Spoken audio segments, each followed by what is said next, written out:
Hi, Patrick here. Welcome to day 7 of the 31 days of Halloween.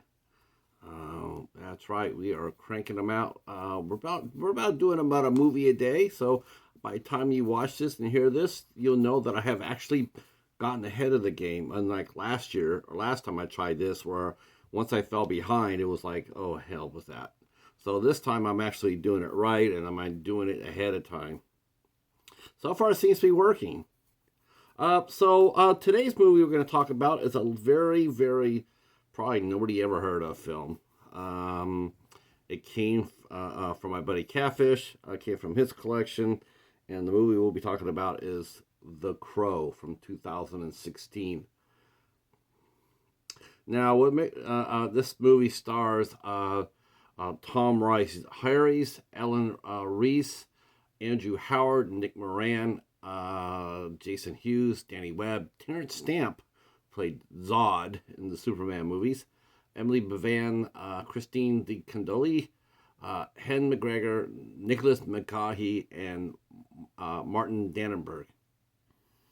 And this also came out on Phase 4 Films. I'm going to talk a little bit about that after the movie. So this is a really interesting little movie. It's set in the UK. It's a UK movie, and it tells a story about a rich developer, a little bit of a shady developer who has sold his home. He has had a lot of money. He has a lot of money. He sold his home and he bought a huge patch of land, and he's going to build his dream home for him and his wife on it.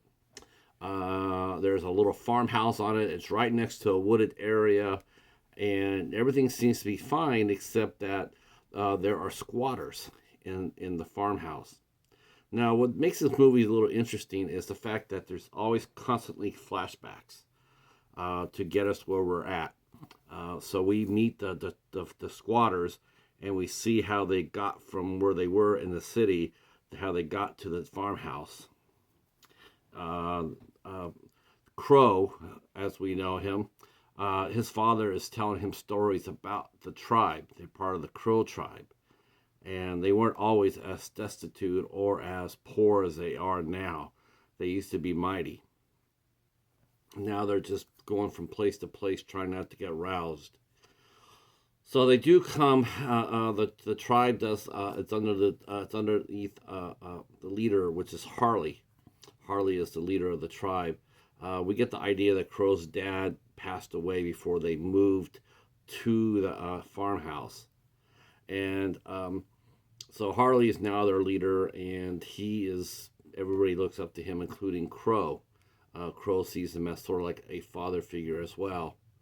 Um, so the developer's name is Tucker. Him and his wife Alicia get there, and they see that they have to remove the squatters. So what they do is they go ahead and make them an offer, a cash offer, but it's not so easy. Just like it is here in the U.S., it's not so easy to get rid of a squatter. You either have to you have to be slick to out with them. Um, Change the locks when they leave. Um, I heard one story where the person who owned the home, the righteous owner, moved in and was a complete slob. I mean, even more than they were. Chased them out. I've heard some crazy stories. So Tucker, though, he's going to try to buy their way out. But Harley likes it there, and he doesn't want to go anywhere. And not only that, but because they squatted there, and it would be hard for them to be moved. Two of the members of their little tribe says that they could develop the land themselves. They could have the rights to do that. Now, of course, that doesn't make a man like Tucker very happy, and so he tells them that you're gonna have to leave or else. Um, and we go back to the flashback when we see Harley is actually critically wounded, and he's laying by a tree. You think he's dead at first, and Crow's trying to take care of him, and then we see how that happened. Harley nearly got beaten to death by Tucker, and Crow is very shy. He's only a teenager. He's probably about 17 or 18. And he's very scared. And when things happened, he ran.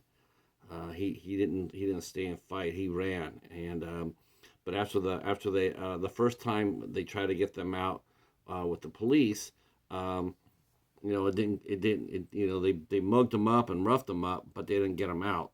So Tucker decided to do a little bit more and brought us some thugs. And we get a little bit of an idea that Tucker is not exactly who he seems to be, or he's trying to put a shady past behind him to be legitimate. But he has connections with thugs. He also hires a surveyor so he could tell them, he wants to build his house here, and that includes destroying a lot of the woods. And they try telling Tucker that's not a good idea. They're not even 100% sure that he's able to do that.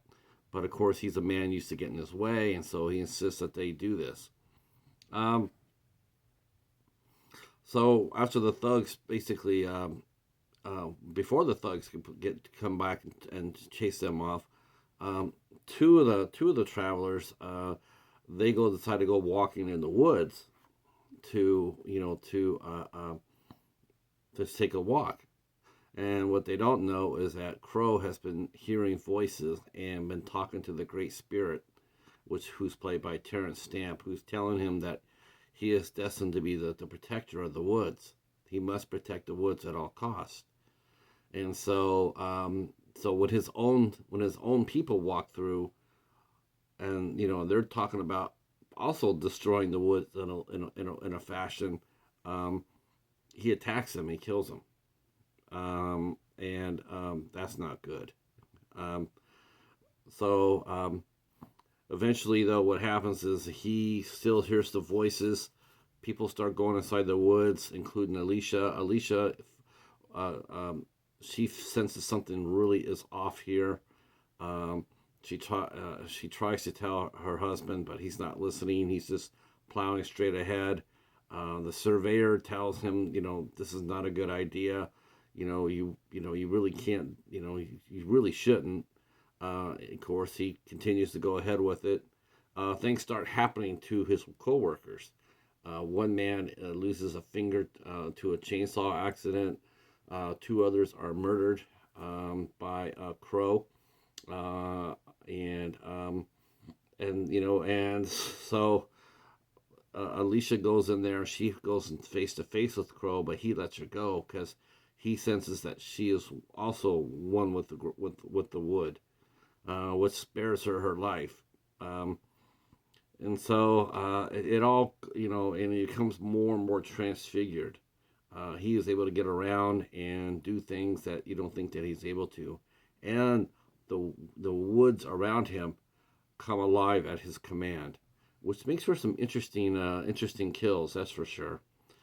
Basically, at the end of it, it comes down to Crow and Tucker. They have a final fight, um, and yeah, and you can pretty much know how that's going to go. Um, Eventually, after Crow defends this woods, he transcends, and you'll have to see how that happens. And the movie ends on an interesting note as a year goes by, and we find out that Alicia did not leave the land. You would have thought that she would have left the land, but she's still there. Not only is she still there, but she walks to the woods. You see that she has the symbolism on her arm, syndicating that now she is going to be destined to be the next protector of the wood. And she, in the last shot of the movie, shows her walking to it. Um, yeah, I didn't know what to expect from this. This was a totally blind movie for me. I have no idea. Never heard of it. In fact, when I put it up on IMDb, I had to look for it through Terence Stamp's name because you typed in the name Crow and it came up with the other crows, but it didn't come up with this one. Uh, Sorry.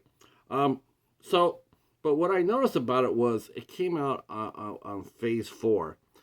Phase Four was an independent film distributor for quite a while, from 2001 to 2016. Um, they folded up shop in 2016, but they do have a little bit of a legacy as far as their movies go. They released some very really fine movies, but a lot of them were just overlooked. Um, I've actually watched a few of Phase Four. Loved them all. Never had any problem with them as far as the movies being bad or what have you.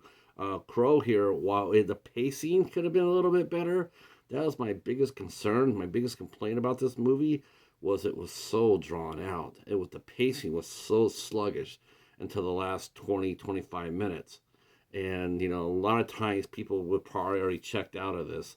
Uh, it only gets a 4.3 on the IMDb. So a lot of people were checking out of this early because of the pacing, I'm sure. The story itself was really good. I liked the story. I think it was good. It just needed to be a little bit quicker. Either that or throw in some more kills, or that or throw in some more mysticism. You know, show more powers, more abilities, what have you. But the way it was it was sluggish. The acting was fine. I didn't have any problem with the acting at all. I thought the acting was great. Um, Terence Stamp really didn't have much to do. He did a voiceover, and then he was basically by a tree most of the time and talked to Crow. He'd have no part of the action. No, he was just basically standing there and helping push the plot along. Telling Crow that he is now the defender of the wood and go and unleash your army and all. Just probably one day's worth of work for Terrence. I like this movie. Okay, I've seen worse, but I've seen worse, but I liked it. I thought it was interesting.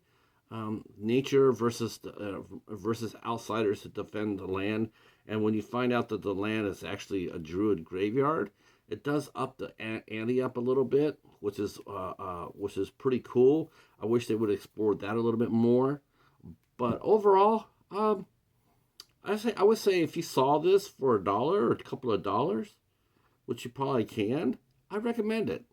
This probably did come from the Dollar Tree. This is probably one of the movies that Catfish picked up at the Dollar Tree, because I seen this and remember seeing this quite often at the Dollar Tree. But if you do see it for $1.25, yeah, I recommend it. It's rated R. There's no special features, unfortunately. I wish that would have happened. No special features, but it's definitely worth a look. I would definitely say that. So if you're a big Terence Stamp fan, there you go. All right. Well, thank you for watching. This was day 7 of 31 Days of Halloween. We will be back with day 8 shortly. If you're new to the channel, please consider giving us a sub. Drop a comment down below, and we'll see you for the next one. Peace.